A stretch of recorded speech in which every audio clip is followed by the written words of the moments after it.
My son, completely oblivious that my salary had just skyrocketed to $75,000 a month, erupted in a furious, "Get out, you broke loser!" and then, shockingly, doused me with scalding hot tea. Stunned, I simply walked away without a word. But the very next day, a transformation unfolded that left his face utterly pale. I pulled up in a brand new, gleaming luxury sports car. You see, at 68, I'd been envisioning tranquil, golden years, perhaps leisurely weekends spent with my beloved grandkids. Instead, I found myself enduring daily humiliation, casually dismissed as an old hag by my own grandchildren, all while living under my eldest son's roof. But then, one pivotal phone call shattered the mundane, leading to a moment of undeniable comeuppance that still sends a thrill through my veins. My name is Gwen Allen Taft. For 34 years, I was an accountant for Pierce Construction in San Antonio. It wasn't a glamorous life, but it was stable, and stability became my anchor after my husband, Lester, died suddenly when our children were just 8, 12, and 14. One minute, he was complaining of heartburn. The next, he was gone. Just like that, I was a single mom with 3 children and a mortgage to shoulder alone. Raymond Pierce, my boss, was a godsend during those years. He understood my struggles, allowing me to work from home and never questioning unexpected expenses. He was truly a good man, and I remained fiercely loyal to him until I retired 3 years ago. My children grew up so differently from one another. My middle daughter, Sybil, is the sensitive one. She's an elementary school teacher, married to a sweet programmer named Dominic. They have 2 wonderful children, Oliver and June, and live in Portland. They call every week, always sending handmade cards and thoughtful gifts at Christmas. My youngest, Frank, inherited Lester's passion for electronics. He's an engineer in Chicago. He doesn't call as often, but every month a small amount of money quietly lands in my account, even though I've told him countless times I'm perfectly fine. He's navigating a recent divorce and sounds a little lost, but I know he'll be okay. Then there's Harlan, my eldest. He was a difficult child, impulsive, stubborn, always prone to stretching the truth. Lester was far better at handling his fiery temper. After Lester died, I just didn't always have the strength or the patience to manage him. Maybe I messed up, or maybe that's just him. Harlan works as an insurance appraiser and married Daisy, a woman who, despite being a fitness club administrator, fancies herself high society. They have 2 teenagers, Elliot, 15, and Nora, 13. My decision to move in with them wasn't entirely spontaneous. After retirement, I was still in my small house, finally paid off. My pension was modest, but I did some consulting work to make ends meet. However, last fall, a sudden flood ruined the basement and first floor. The insurance barely covered the repairs. I'd spent almost all my savings, and I was actually contemplating selling my grandmother's silver, wondering how much I could get for it when Harlan called. "Mom, how would you feel about moving in with us?" he asked, a note of concern in his voice that was, frankly, uncharacteristic. "The kids miss their grandma, and Daisy and I would feel better if you were around. We could even rent out your house for some extra income." I hesitated. Harlan and I had always had a strained relationship, and Daisy and I barely exchanged 2 words at family gatherings. But he kept insisting, painting a picture of familial warmth and mutual benefit. Eventually I gave in. I sold most of my furniture, rented my house, and moved with just 2 suitcases to their place on the outskirts of San Antonio. The first few days were better than I expected. Daisy was unusually friendly, showing me the guest room, giving me a designated bathroom, and even fridge space. My grandchildren, whom I saw perhaps once a year, were wary but polite. "We're so glad you're here, Mom," Harlan said, putting a reassuring arm around me. "Don't worry about a thing. Just live and enjoy yourself." On the 3rd evening, we were in the backyard. Daisy was barbecuing, the kids were playing badminton, and Harlan and I were sipping lemonade. "By the way, Mom," he said casually, "Daisy and I work a lot, and the kids are teenagers now. They need supervision. Would you mind picking them up from school And making dinner sometimes? Just a couple of times a week when we have late shifts. Of course, I agreed. I was living there for free, after all. Helping with the grandkids seemed the least I could do. But a couple of times a week quickly escalated into a daily chore. Daisy started staying late at work, then signed up for manicure and pedicure classes. "I need to develop professionally, Gwen," she'd declare with an air of importance. Then came yoga classes for her mental balance. By the end of the first month, I was cooking breakfast, lunch, and dinner, doing laundry, ironing, cleaning the house, picking up the children, helping with homework, driving them to activities, and my opinion never mattered. Any initiative I took was met with irritation. One day, I made my mother's casserole, a recipe I cherished. "What is this disgusting stuff?" Daisy grimaced, barely glancing at it. "You know I don't eat gluten." "But there's no gluten," I stammered, surprised. "Just vegetables, a little cheese." "I said I don't eat it," she snapped, turning to the children. "Shall we order pizza?" They nodded happily, and Harlan didn't even look up from his phone. Another time, I bought Elliot a new shirt for a school holiday. All his old ones were worn out. "What are you doing?" Harlan snapped when Elliot showed it off. "Are you trying to show that we can't provide for our own son? Give that rag back and stay out of our business." "I just wanted to help," I tried to explain, my voice small. "It's good quality." "Who cares?" Harlan threw the shirt on the floor. "We don't need your charity."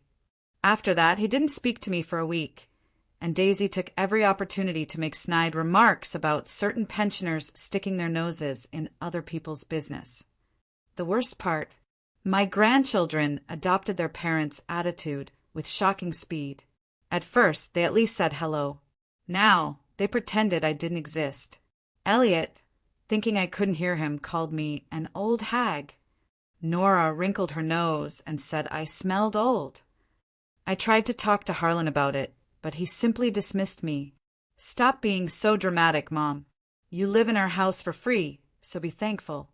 My only escape was the occasional phone call from Sybil and Frank. Sybil always started by asking how I was, listening carefully to my cautious answers. I never complained directly. I didn't want to poison her relationship with Harlan, but she sensed something was amiss. "Mom, you don't have to live with Harlan," she'd say gently. "Dominic and I would love to have you move in with us." "Portland's too damp for my joints, dear," I'd joke, trying to lighten the mood. "And besides, you have enough on your hands with the children." Frank was less perceptive, but always offered money. "Mom, I can send you more. Just tell me how much."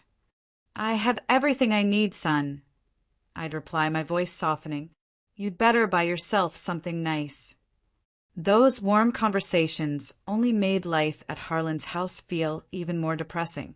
I felt like an unwelcome guest, tolerated only for the benefits I provided. Daisy openly discussed with friends how lucky she was to have a free housekeeper and babysitter. Harlan, if I dared ask for the slightest help, a ride to the clinic, for example, would sigh dramatically and roll his eyes. "Don't I have anything else to do?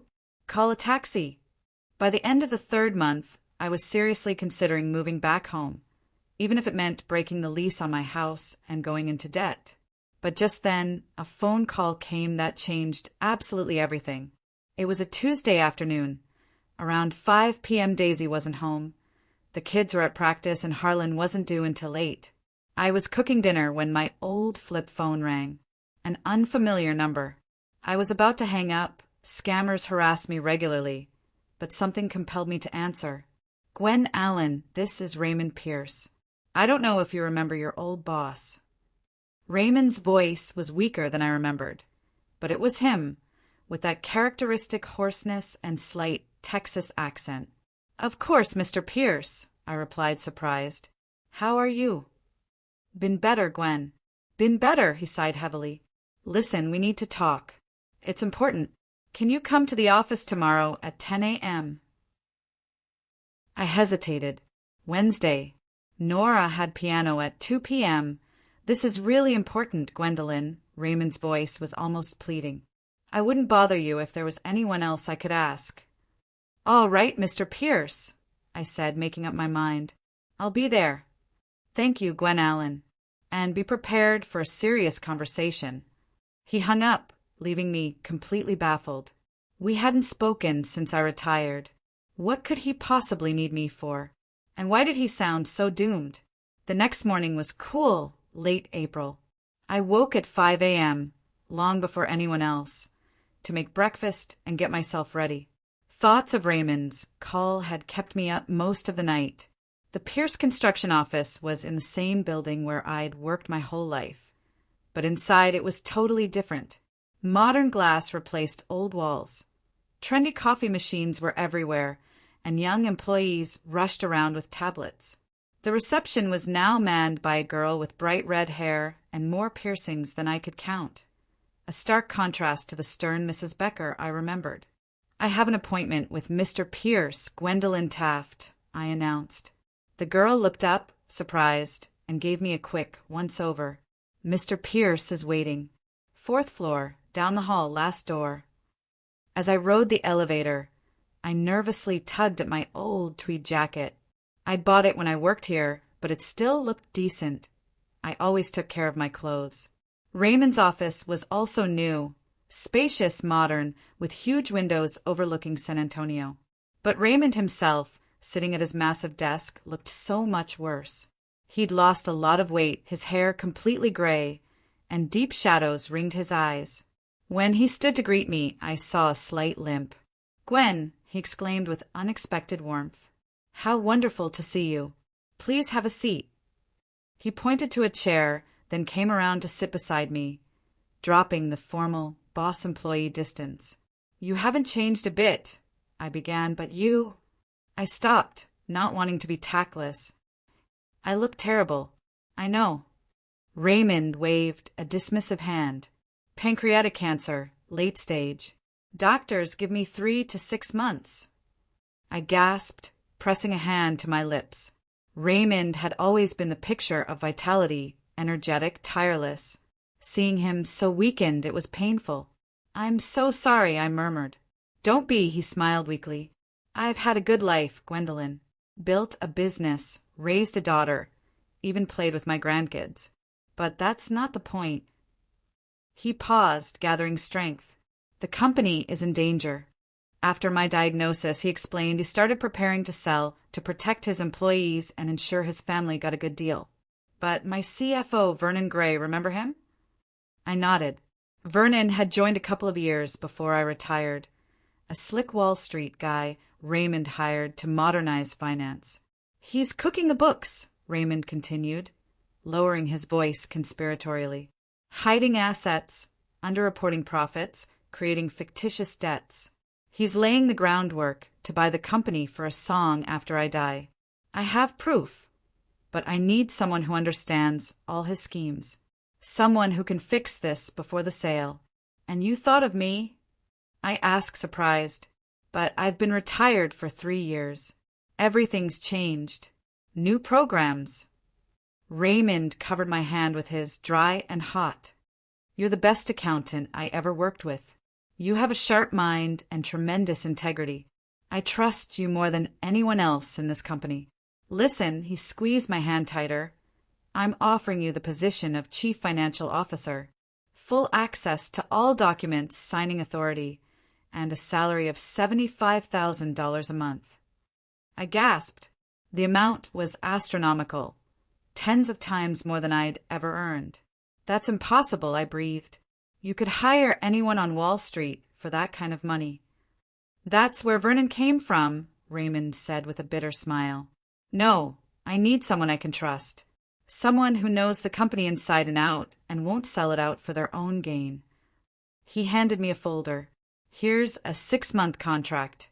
That should be enough time to get everything in order and prepare the company for an honest sale. Take a look. Think about it, but don't drag your feet. Time is against us." I took the folder with trembling hands. The offer felt unreal, like I'd stumbled into a movie. $75,000 a month for 6 months. That was more than I'd earned in the last 10 years of my career. What about Vernon? I asked. He'll just give up his position. I fired him this morning. Raymond allowed himself a faint smile. Security is already packing his things. He'll threaten to sue, of course, but I have enough evidence of his shenanigans that he'll prefer to leave quietly. I need to think about it, I said, still disbelieving. Of course, Raymond nodded, but I hope you'll agree. You're the only one who can save what I've built my whole life. I returned home in a complete daze.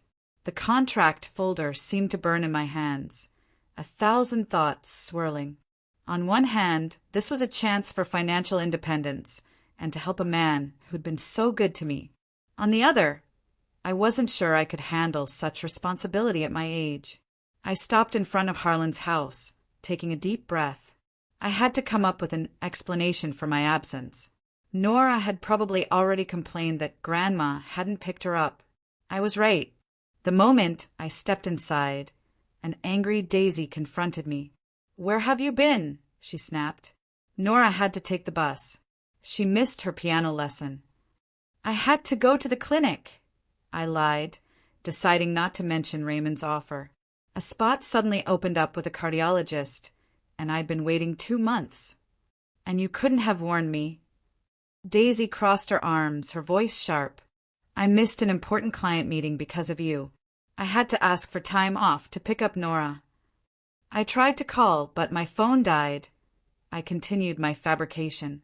"I'm sorry, Daisy. It won't happen again." "Like hell it won't," she snorted. "Harlan's going to be furious." And he was. That evening, I had to endure a long, angry tirade from my son about my irresponsibility and ingratitude. "We took you in, gave you a roof over your head, and what do?" he shouted, spittle flying. "You let us down at the first opportunity." "Harlan," I explained. "I don't care about your explanations." He slammed his fist on the table. "Either you do your job or pack your things and go back to your hole." I lowered my head silently. Arguing with Harlan was useless, especially when he was like this. Besides, my mind was entirely preoccupied with the contract still in my bag. That night, when the house was quiet, I took out the documents. The terms were more than generous. A fabulous salary, premium health insurance, a company car, a bonus on successful sale. It was well written, no hidden clauses, even compensation for early termination. I spent a sleepless night weighing pros and cons. By morning, my decision was made. I would accept Raymond's offer. It was a chance to help him and, more importantly, to regain control of my own life. First thing in the morning, after Harlan and Daisy left for work and the kids went to school, I called Raymond. "I accept," I said without preamble. "Great." His voice sounded relieved. "When can you start?" "Tomorrow. I'll see you at the office at 9 o'clock. "Wonderful, Gwendolyn. Thank you." After hanging up, I considered my new life. Should I tell them? After yesterday's scandal, I was inclined to keep it a secret, at least for now.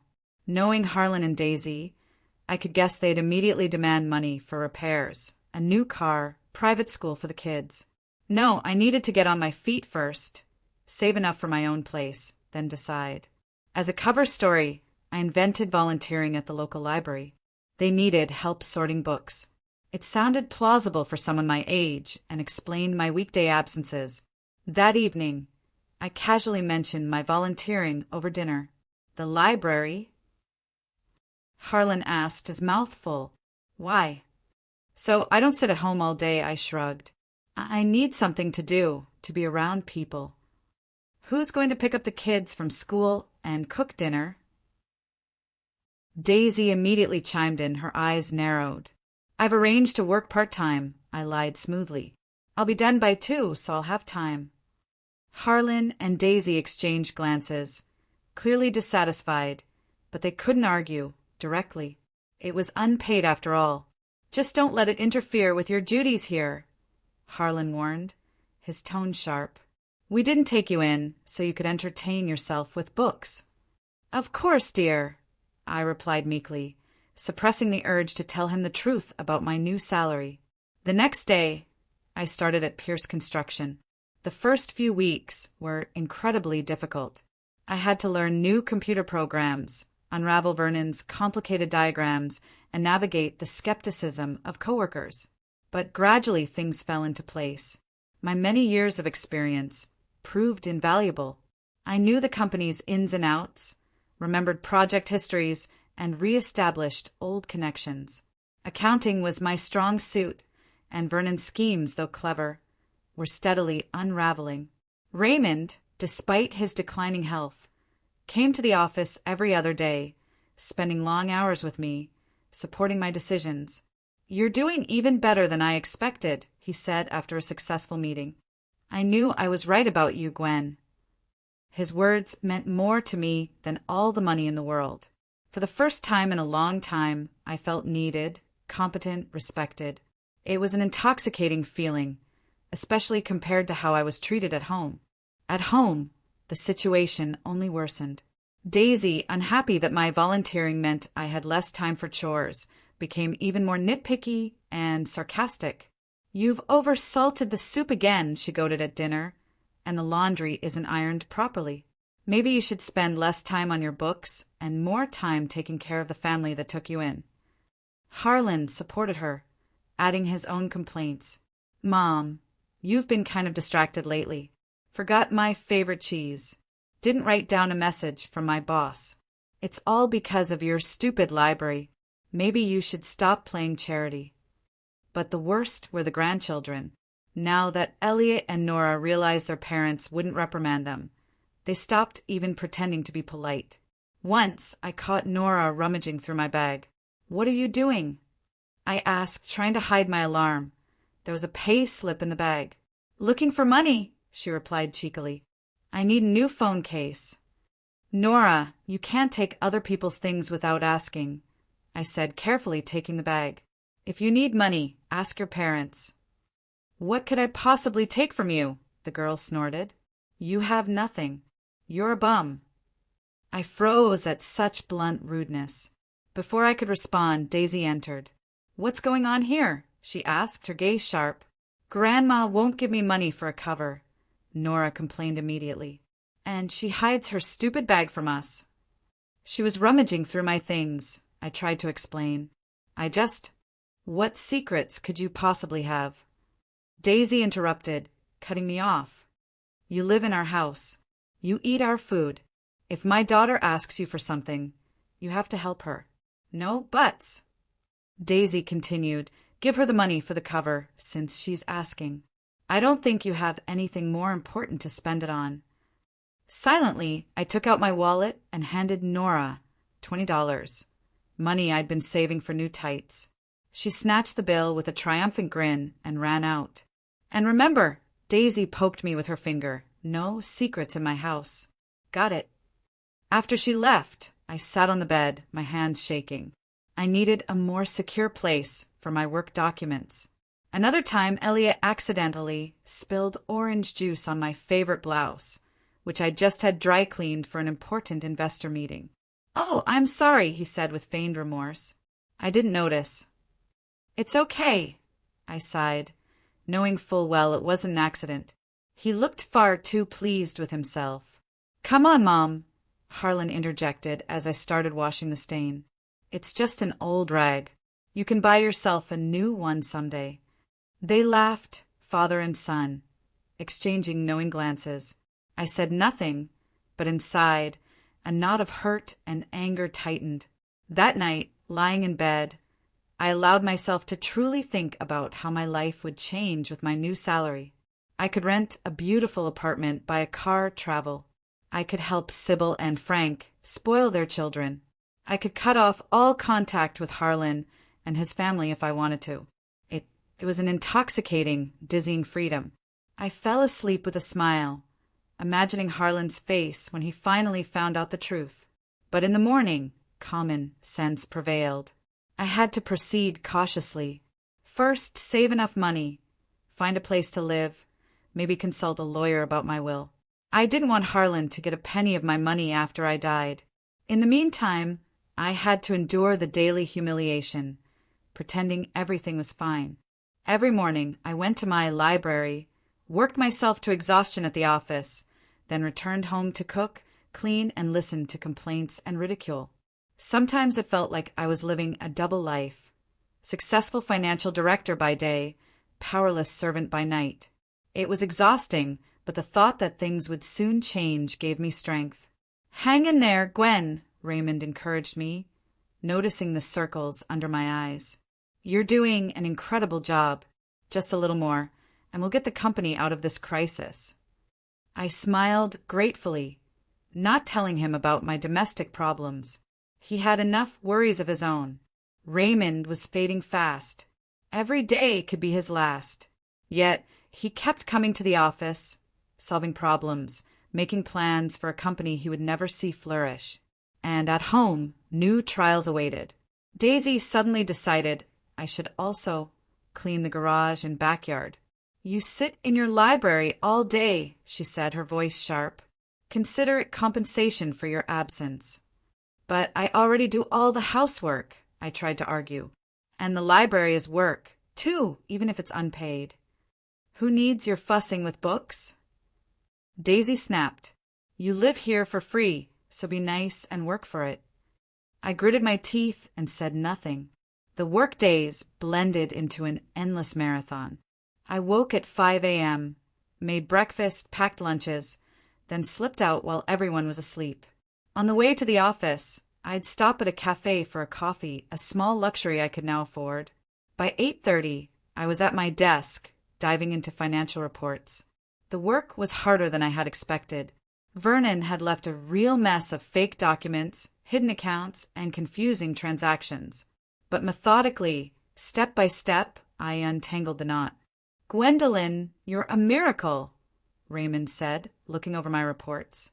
"You've done more in 3 weeks than Vernon did in 3 years." "I just know the company," I shrugged. But inside, I was beaming with pride at his praise. By early June, we'd uncovered most of Vernon's schemes, restored relations with key suppliers, and recovered assets. The hardest part was behind us. With my first paycheck, I allowed myself a few small pleasures. A new phone to replace my ancient flip phone, some nice cosmetics, a trip to a salon for a modern haircut, and color to cover the gray. The rest I diligently put into a separate account for my own place. These small changes didn't escape Daisy's watchful eye. "Did you get your hair done?" she asked one evening, squinting.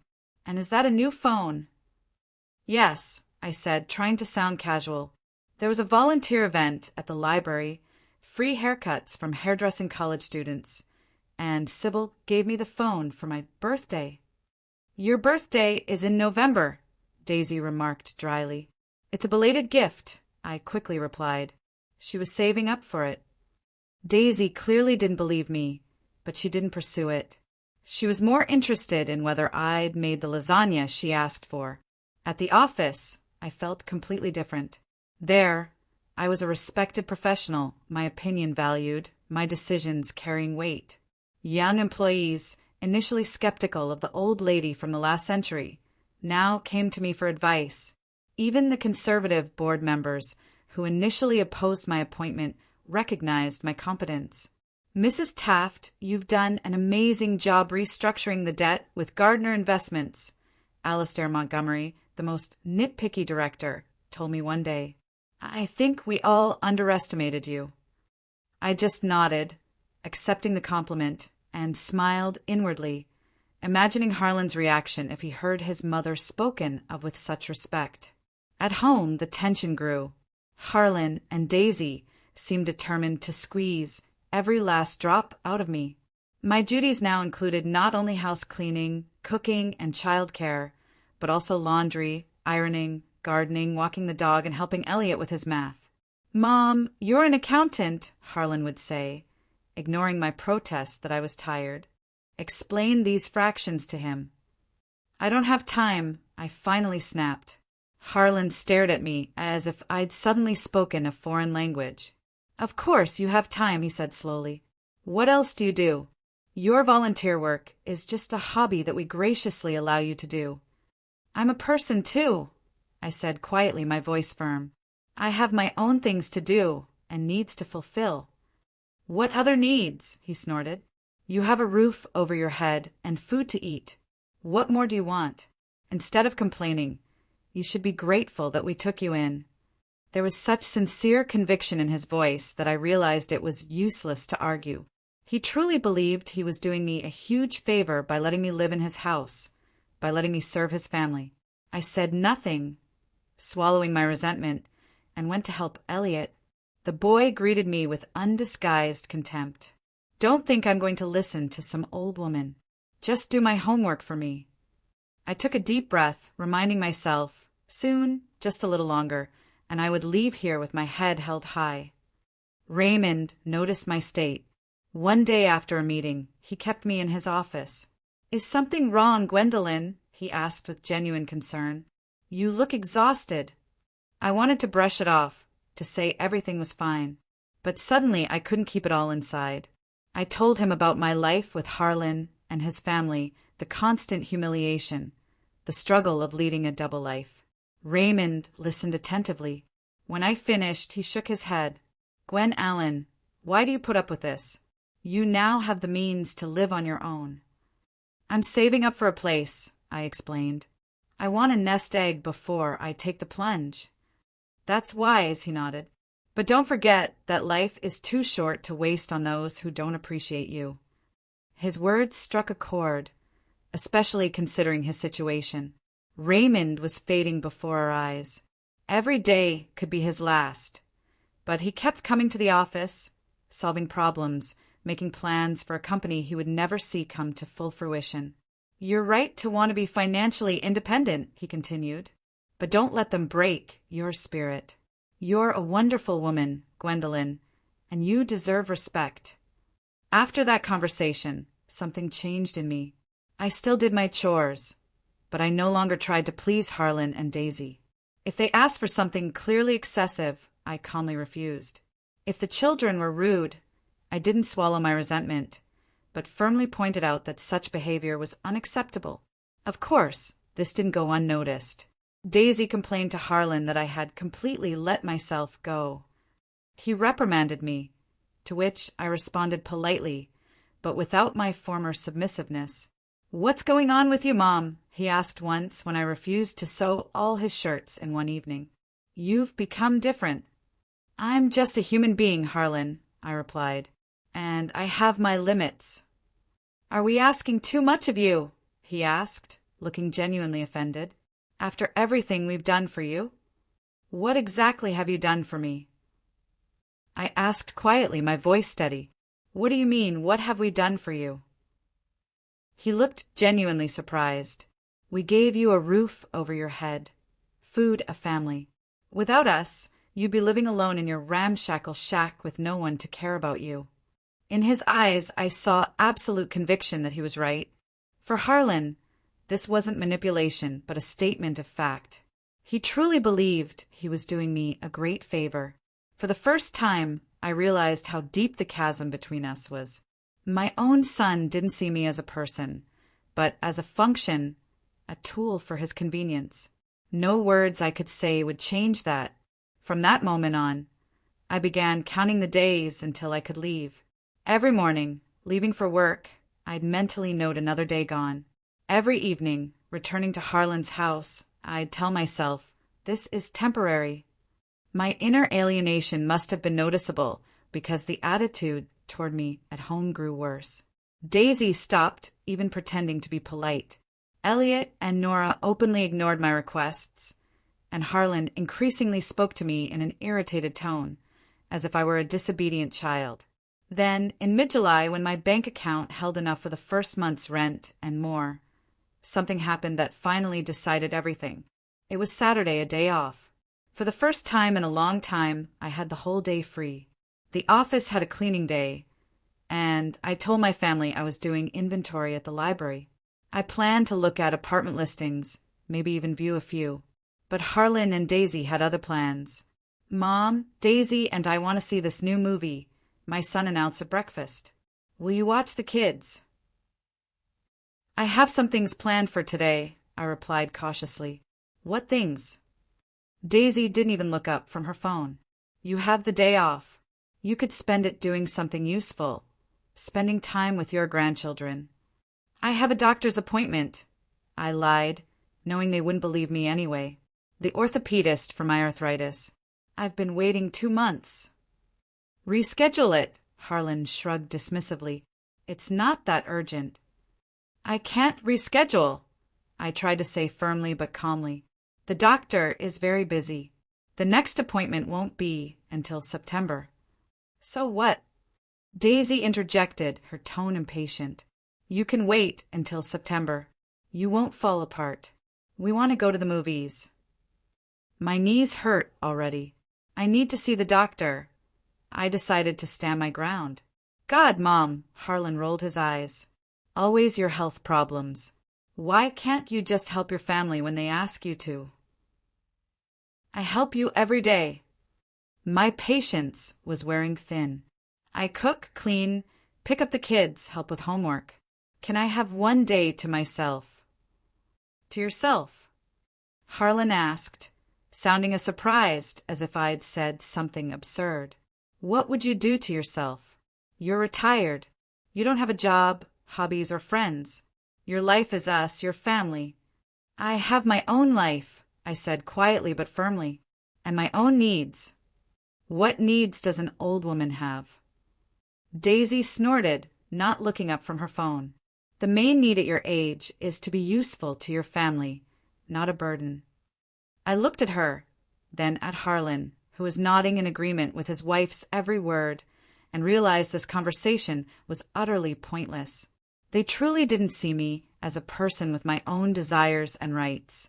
I'm sorry, but I can't babysit tonight, I said, getting up from the table. I have to go to the doctor. Didn't you hear what we said? Harlan raised his voice, a dangerous edge creeping in. You're not going anywhere. You're staying with the kids. No, I said firmly for the first time. I'm not staying. Harlan's face turned scarlet. He jumped up from his chair and loomed over me. What do you mean, no? You live in my house. You eat my food, and you'll do what I tell you. I'm your mother, not your servant. I tried to speak calmly, though I was trembling inside. And I have a right to my own time. What right? Harlan roared. You live here out of the goodness of our hearts. Out of the goodness of our hearts. Do you understand? If it weren't for us, you'd be living in your hole, counting pennies until you retired. His words hurt more than I expected. Not because they were true. I knew I could now afford a much better life than Harlan's, but because they reflected his utter contempt, his sense of superiority, his complete lack of respect.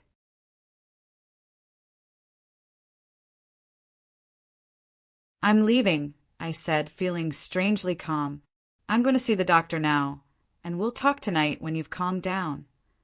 I turned to leave the kitchen, but Harlan grabbed my arm, squeezing my wrist painfully. You're not going anywhere. I told you, you're staying with the kids. Let go. I tried to free myself. You're hurting me. Hurting you. He laughed maliciously. You don't know what hurting is yet, you ungrateful old hag.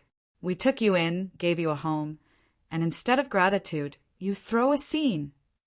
Daisy was still on her phone, as if nothing unusual was happening. Let me go, Harlan, I repeated. Right now, or what? He squeezed my hand even tighter. What are you going to do, you beggar? Where will you go without us? Who needs you? Something broke inside me at that moment. Years of hurt, humiliation, and rejection poured out. I pulled my hand away and, to my own surprise, shouted, I need myself.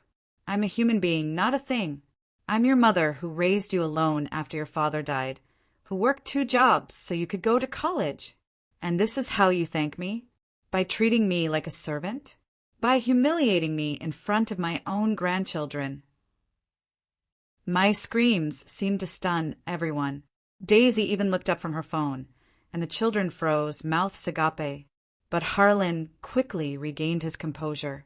How dare you raise your voice to me in my own house? He hissed, grabbing his mug of hot tea from the table. You.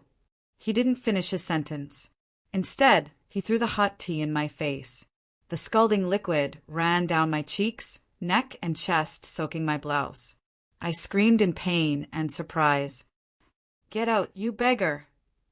Harlan yelled, pushing me toward the door. "Get out of my house! You're no longer part of this family. You're nobody. Do you hear me? Nobody."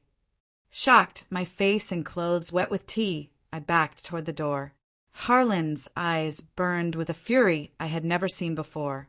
Behind him stood Daisy and the children, unperturbed, indifferent, as if this was a normal family argument and not the expulsion of an elderly woman from her home. "Pack your things and get out." Harlan continued to shout. "I'll give you 10 minutes. Then I'll throw everything out onto the street." I turned silently and went to my room. My hands were shaking. My face was burning from the tea and humiliation. But inside I felt a strange emptiness. It was as if something important that connected me to this house, to these people, had finally been severed. I quickly gathered the essentials into a small bag, my documents, my phone, a few changes of clothes. I could pick up the rest later or buy new things. Right now, the main thing was to get out. Passing the kitchen, I heard Daisy say, "Maybe it shouldn't have been so harsh. She is your mother, after all." "I don't care," Harlan snapped. "She crossed the line. Let her get out and live her own life. We'll see how she manages without us." I quietly opened the front door and stepped outside. It was a sunny morning. Neighbors were in their gardens. Someone was walking their dog. A typical summer day in the San Antonio suburbs. I walked slowly down the sidewalk without looking back. My face was still burning. My blouse clung uncomfortably to my body. But strangely, I felt lighter than I had in months. It was as if a heavy weight had been lifted. Where to now? I thought, stopping at the corner. I had a decent amount of money, but no place to stay. I could have called Sybil or Frank, but I didn't want to get them involved in Harlan's mess yet. I took out my new phone and called a taxi to the nearest hotel. After all, I could afford it now. And then there would be a new life. One with no place for those who didn't know how to appreciate and respect others.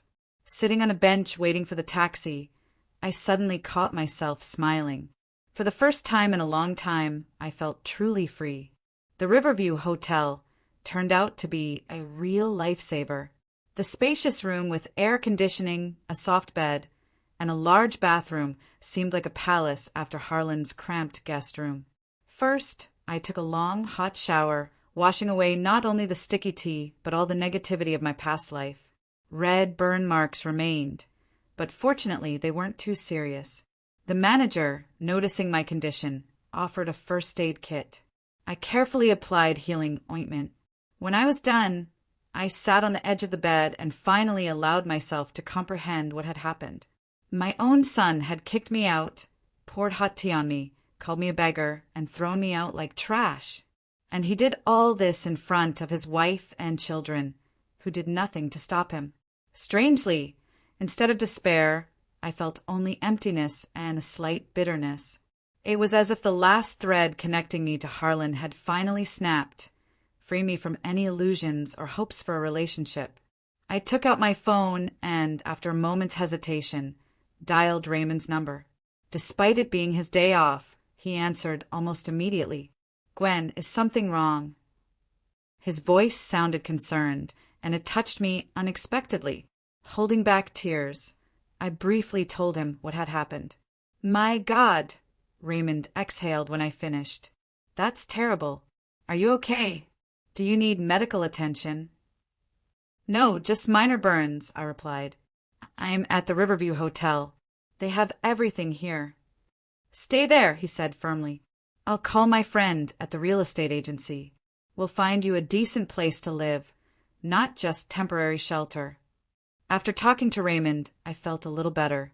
At least I had a job, money, and the prospect of a permanent home.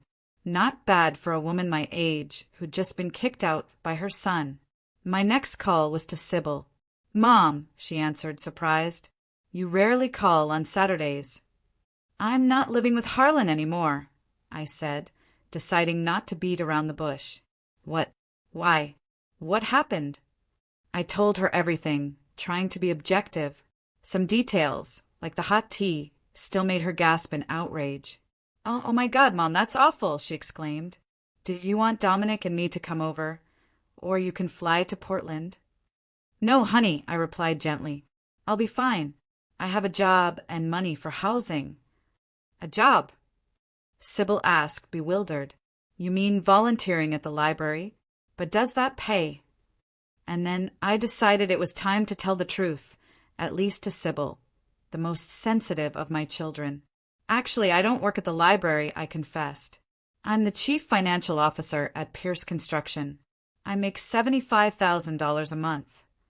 There was silence. Then Sybil burst out laughing. Mom, you're joking, right? $75,000 a month? That's insane. It's true, I said calmly. Raymond Pierce, my old boss, offered me the job 2 months ago. I kept it a secret from Harlan and his family because, well, you know why. We talked for almost an hour. She bombarded me with questions, again offered to help. I assured her I could manage, but promised to keep her posted. After Sybil, I called Frank. My younger son's reaction was more subdued. He'd never been particularly emotional, but I sensed his genuine outrage at Harlan's behavior and his relief that I was okay. The next morning, Raymond called. Gwen Allen, my friend Marcus from the real estate agency, has found something special for you. It's an apartment in River Heights, a new gated community with a pool and spa. 2 bedrooms, a view of the river. If you're interested, he can show it to you today. I agreed, though I doubted such an apartment would be within my budget. River Heights was one of San Antonio's most prestigious complexes. Marcus, an energetic man in his 50s, met me there. The grounds were impressive. Manicured lawns, fountains, flowering shrubs. The apartment itself was simply stunning. A spacious living room with panoramic river views, a modern kitchen, 2 bedrooms, 2 bathrooms, even a small study.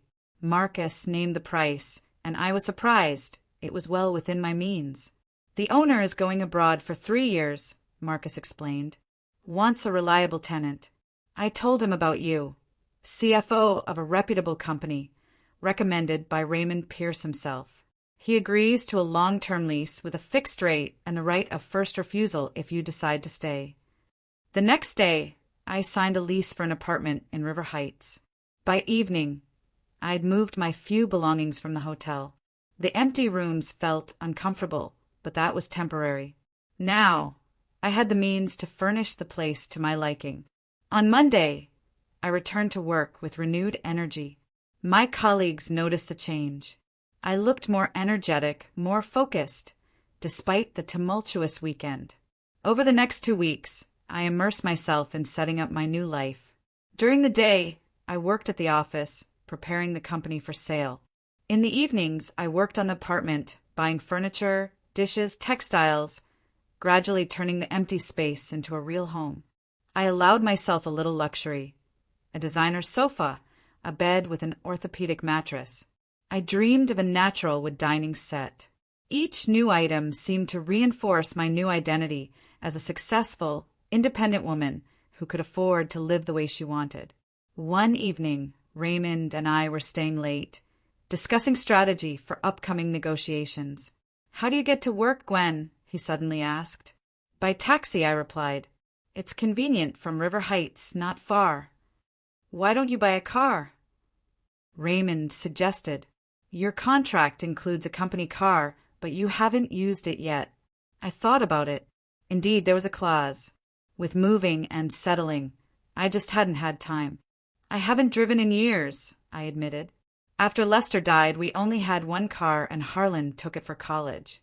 After that, I just got used to public transport. But you know how to drive? Raymond asked. Of course, just out of practice. Then it's settled, he smiled that determined smile. Tomorrow we're going to pick out a car for you. And not just any boring little runabout, but something befitting your new status. The next day, despite his failing health, Raymond personally drove me to the car dealership. Not just any dealership, but a Jaguar dealership, one of the most prestigious in the city. Raymond, this is too much. I protested when I realized where we were. I don't need such an expensive car. Gwen, he said seriously, turning to me, I won't be around much longer. I want to do something good for people who deserve it. Let me do this. The sales manager, who recognized Raymond, greeted us warmly and led us into the showroom where gleaming cars stood, each worth more than I'd earned in my entire life. You need something elegant, but with character, the manager said, appraising me. Let me suggest the F-Type. Our sports convertible. Amazing handling. Acceleration from 0 to 60 in 4 seconds. Absolute comfort. He led us to a dark blue beauty with a cream-colored leather interior. It looked like a work of art. The manager arranged a test drive. 20 minutes later, I was behind the wheel of an F-Type with an instructor. Raymond stayed in the showroom. He wasn't well enough. I felt uncertain at first.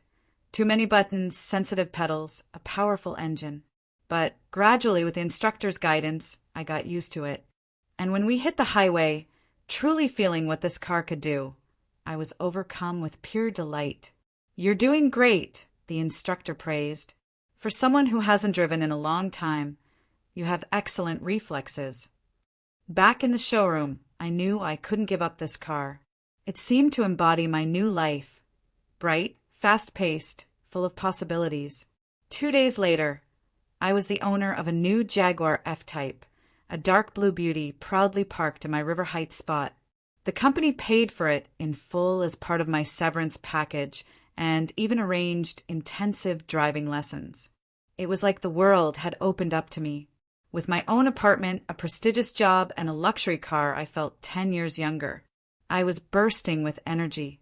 I took long walks along the waterfront, joined the pool at our complex, even started yoga classes for seniors. My physical transformation continued. I updated my wardrobe, choosing elegant, modern clothes that flattered my figure. A stylist gave me a new haircut and taught me natural makeup that refreshed my face without making it look vulgar. You've literally blossomed, Raymond remarked when I showed up at the office in a new lavender suit, hair freshly styled. You look 15 years younger. I feel like I have, I admitted. It's like I've started my life over again. And it was true. For the first time in many years, I felt like I wasn't just a function, a mother, a grandmother, a housekeeper, but a complete person with my own desires, ambitions, and the right to happiness. I talked regularly with Sybil and Frank, who were delighted with the changes. Sybil even flew in for the weekend to see my new apartment and, of course, my car. My goodness, Mom, you look amazing, she exclaimed, hugging me at the airport. And that's your car? Seriously. We had a wonderful weekend, dining at nice restaurants, talking about everything. Sybil admitted she'd never seen me so happy and energetic. You know, I always worried about you, she said as we sat on my balcony sipping wine, watching the sunset. I was afraid you'd end up alone in your old house, counting every penny. And then when you moved in with Harlan, I felt something was wrong, but I didn't know how bad it was. I didn't realize how bad it was either, I admitted. Not until I had a chance to see it from the outside. After she left, Frank came. He took 3 days off, flying from Chicago. When he saw my new life, he just shook his head, respectfully. Wow, Mom, you showed us all up. We had a wonderful time. Frank was more practical, helped me with technical issues, set up my computer, installed a security system, even hung shelves. You know, he said as we said goodbye, I always knew you were special, but you've exceeded all expectations. His words touched me deeply. For the first time, I felt that my children, at least 2 of them, saw me not just as a mother, but as a person with my own achievements and strengths. Work was also going well. Raymond and I completed the company's restructuring and began negotiations with potential buyers. Raymond's condition was deteriorating. He now came to the office only once a week, spending most of his time working from home or in the hospital. But his mind remained sharp, and we functioned as a well-oiled team. In early August, Raymond called me to his home. He was no longer able to come to the office, spending most of his time in bed, but his mind was clear. "Gwendolyn," he said as I settled into a chair by his bed, a folder of documents on my lap. "Any news on potential buyers?" "Yes, good news," I smiled. "Bradford Industries has raised its offer to $120 million. Their lawyers are drafting the contract." "Excellent," Raymond smiled weakly. "I hope I live to see the signing." "Don't say that," I covered his hand. "You'll see your company pass into good hands." We discussed business. Then the conversation unexpectedly turned personal. "How's your son?" Raymond asked. "You didn't tell me if you've had any contact with him since that incident." "None," I shook my head. "He called a few times, left messages, but I didn't call back." "That's the right thing to do," Raymond nodded. "But, my daughter told me something interesting. Her husband works at the insurance company where your Harlan used to work. Turns out he was fired for a serious mistake in the reports that cost the company a major client." "I see." I felt a slight pang of regret, but nothing more. "That's too bad." "That's not all," Raymond continued. "Rumor has it he's in serious financial trouble. The bank is threatening to foreclose on his house for late payments. He and his wife are trying to sell it quickly, but the market isn't very favorable." I was silent, not knowing what to say. On one hand, I felt sorry for Harlan. No matter how badly he'd treated me, he was still my son. On the other, I couldn't shake the feeling of some higher justice at work. "I'm not telling you this to gloat," Raymond said gently, noticing my confusion. "I just thought you should know. Maybe it's time to get your things out of his house before it's too late." "Maybe you're right," I replied thoughtfully. "There are photos, letters, a few mementos I didn't have time to take that day." "Then don't put it off," Raymond advised. "And don't let him hurt you again. You deserve better."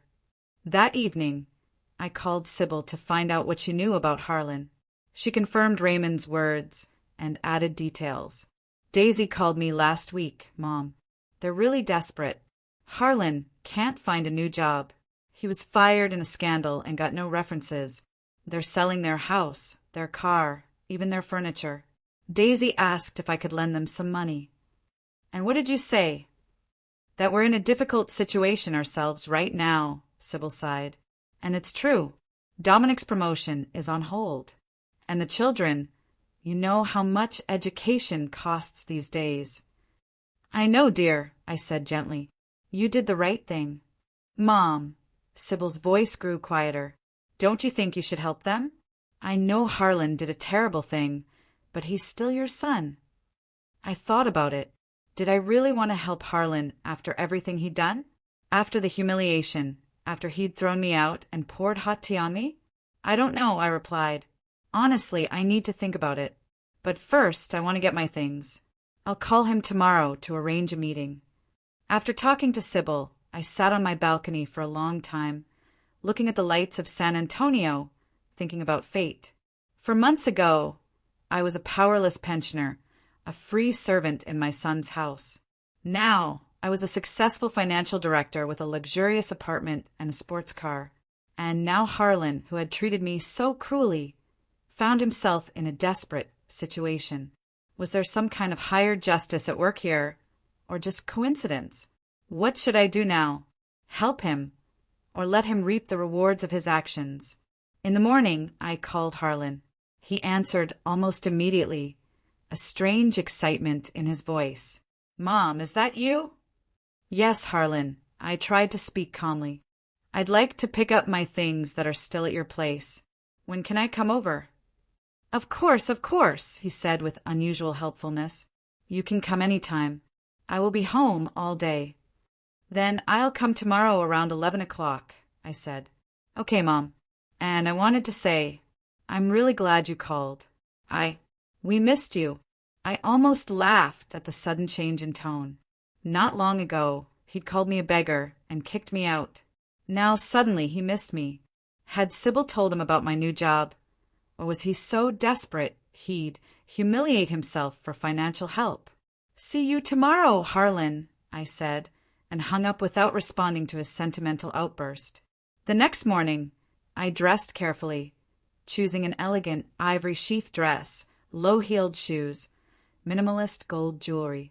I did my makeup, styled my hair. Looking in the mirror, I hardly recognized myself. The well-groomed, confident woman was so different from the downtrodden old woman I had been just a few months ago. At exactly 10:30, I got into my Jaguar and headed for Harlan's house. The weather was beautiful. Bright August sunshine, a light breeze, perfect conditions for a drive with the top down. The car glided smoothly, attracting admiring glances. Who would have thought that at 68 I'd be driving a sports convertible, enjoying every minute? When I turned onto Harlan Street, my heart involuntarily beat faster. I hadn't been here since the day he kicked me out. The neighborhood looked the same. Neat houses, trimmed lawns, children's bikes. But now I looked at it all as if from the outside, as a stranger, not a resident. Harlan's house stood out, and not in a good way. The lawn was unkempt, oil stains marred the driveway, and a squat for sale sign stood awkwardly on the lawn. I parked the Jaguar right in front of the house, turned off the engine, and froze for a moment, gathering my thoughts. What did I feel? Strangely, almost nothing. No anger, no resentment, no desire for revenge or gloating. Just a calm confidence that this stage of my life was over, and I had come to put an end to it. I got out of the car, straightened my shoulders, and headed for the front door. Before I could ring the bell, the door swung open and Harlan appeared. He'd lost weight, looked haggard. His eyes were sunken with dark circles. His hair had more gray. "Mom!" he exclaimed with exaggerated joy. "I'm so glad to see you." He took a step forward as if to hug me, but I took a small step back, and he stopped, awkwardly lowering his arms. "Hello, Harlan," I said calmly. "I've come for my things." "Yes, of course," he nodded, still smiling, though it looked forced. "Come in, please. Daisy has made tea and cookies." I walked into the house, noting how much had changed in such a short time. Some furniture was gone, pictures off the walls. What remained looked neglected and dreary. There was a strange smell in the air, stale food, dust, desolation. Daisy was waiting in the living room, wearing what she apparently considered her best dress, a little outdated, not particularly flattering. Elliot and Nora sat nearby, unusually quiet and clearly embarrassed. "Gwendolyn," Daisy stepped toward me with a fake smile. "How wonderful to see you. You look stunning." Her voice sounded genuinely surprised, her gaze appraising my outfit, my hairstyle, my jewelry, everything so different from my former appearance. "Thank you, Daisy," I nodded. "You too. You look well." The last sentence was a blatant lie. Daisy looked exhausted and unkempt. "Please sit down," Harlan said, pointing to a chair. "Would you like some tea or coffee?" "No, thank you," I remained standing. "I don't have much time. I just wanted to pick up my things." "Yes, of course." Harlan rubbed his hands nervously. "I packed everything into boxes. They're in the garage. But maybe you'd like to stay for a while. We haven't seen each other in so long." "And whose fault is that?" I asked, not raising my voice, but firmly. Harlan blushed and lowered his eyes. "Mom, we're all very sorry about what happened. I wasn't myself. I said some terrible things. It's unforgivable, I know, but maybe we could start over." I looked closely at my son. His eyes showed despair, but not remorse. He looked like a drowning man clutching at straws, not a person who sincerely regretted his actions. "Harlan," I said calmly, "let's not pretend. You found out about my new job from Sybil or Frank and decided I could help you out with money. That's why you suddenly remembered your family ties." "What? No." He feigned indignation. "How could you think that? We all missed you, right, kids?" Elliot and Nora nodded in unison, but their faces remained impassive. It was obvious they had been forced to participate in the charade. "Mom, I heard you're working at your old company now," Harlan continued, clearly changing tactics. "That's great. I always knew you were a great professional. And is that your car outside? Impressive. Yes, that's my Jaguar. I allowed myself a slight smile. A company car, part of my compensation package as CFO, Chief Financial Officer. Daisy couldn't hide her surprise. But you said you were a volunteer at the library, she blurted out. I lied, I replied simply. I didn't want you to know about my real job and salary. Salary. Harlan leaned forward, his eyes wide. And how much do you make, if you don't mind me asking? $75,000 a month, I said calmly, without boasting, simply stating a fact. The room fell silent. Harlan froze, mouth open. Daisy turned pale. The children showed their first sign of interest, looking at each other in surprise. $75,000 a month, Harlan repeated slowly, as if he couldn't believe his ears. But that's more than you made in a year at the insurance company. I finished for him. Yes, life is full of irony, isn't it? Mom, that's amazing. Harlan seemed to have found his voice. I'm so happy for you. And you know, it's for the best that it turned out this way. You've gained independence, a new life. Thanks to you kicking me out of the house and pouring hot tea on me, I raised an eyebrow. Well, that's not what I meant, he said, embarrassed. It's just everything's for the best, right? Maybe, I agreed. But don't pretend you wanted to help me. You wanted to get rid of the burden, as you called me. Mom, I was wrong. Harlan took a step toward me, his voice pleading. I admit it. I acted terribly, but we all make mistakes, right? Didn't you teach us to forgive? Yes, I nodded. And I forgive you, Harlan. But that doesn't mean I'll forget, or that I should put myself at risk of being treated that way again.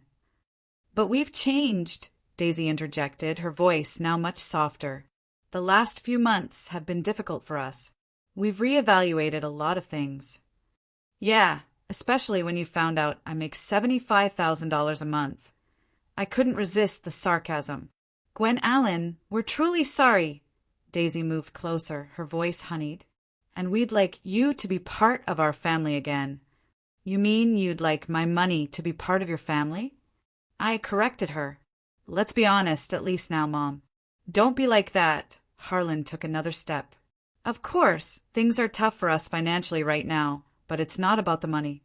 It's just that I've realized how much you mean to us. I sighed. His insincerity was almost palpable. Where are my things, Harlan? I asked, deciding not to continue this pointless conversation.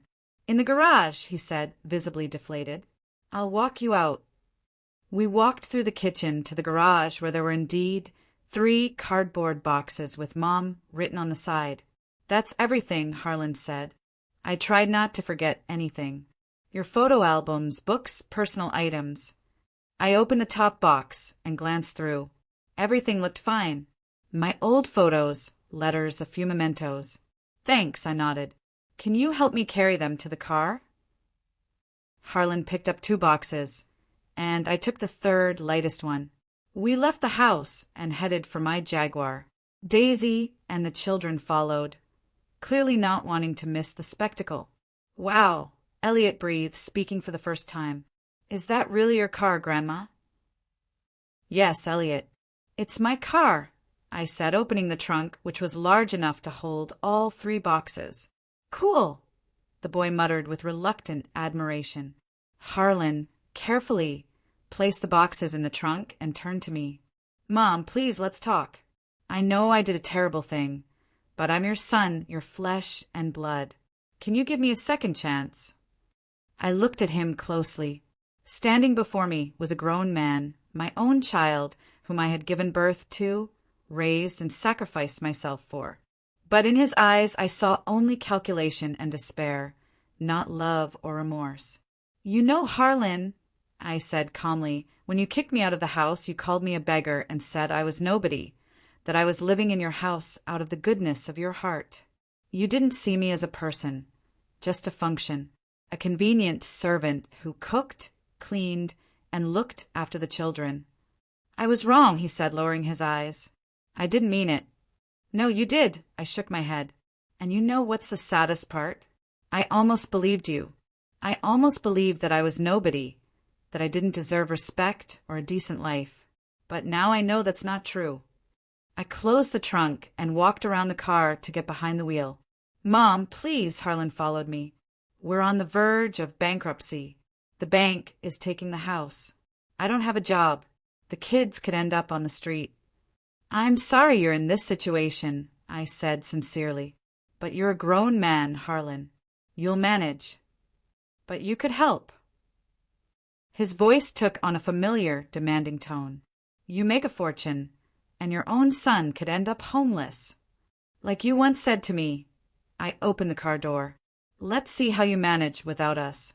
Now it's your turn to find out the answer to that question. You can't do this. Harlan's voice became hysterical. I'm your son.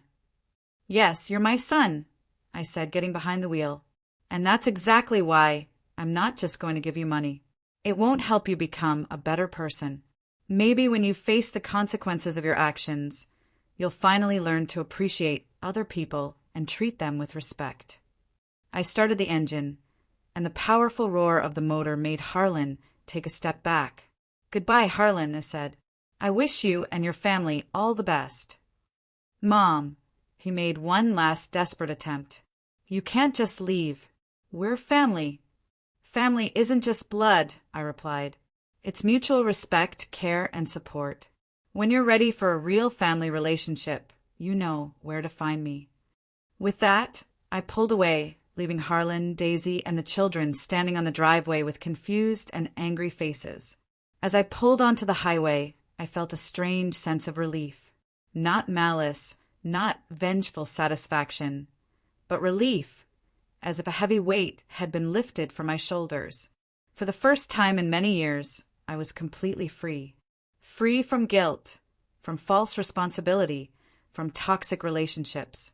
That evening, I sat on the balcony of my apartment, sipping a glass of fine wine, looking out at the lights of San Antonio. The boxes of things from Harlan's house stood unpacked. I decided to sort through them tomorrow with a clear head. The phone rang, interrupting my thoughts. It was Sybil. Mom, how did it go? Her voice sounded worried. Fine, I replied calmly. I got my things and left. And Harlan, did he ask for help? Yes, I smiled. As soon as he found out about my salary, he remembered that I was his beloved mother. And what did you decide? Sybil asked cautiously. I refused, I replied simply. Not because I want to get back at him, but because it won't help him become a better person. He has to deal with the consequences of his actions himself. There was silence. Then Sybil said quietly, You know, Mom, I think you're right. Harlan has always been complicated. Maybe this is exactly what he needs. Maybe, I agreed. Time will tell. After talking to my daughter, I returned to the balcony. The night was warm, a light breeze carrying the scent of blossoming trees from the waterfront. Somewhere in the distance, music played, and I could hear laughter, people living their lives with their joys and sorrows. I thought about how strange life was. 6 months ago, I was a dependent, downtrodden old woman my own son considered a burden. Now I was a successful, financially independent woman with my own home, car, and most importantly, a profound sense of self-worth. Money certainly changed my life for the better. It gave me freedom, comfort, and opportunities I'd never had before. But true wealth didn't come with a bank account. It came with the realization of my own worth, the ability to defend my boundaries, and the courage to live the way I believed was right.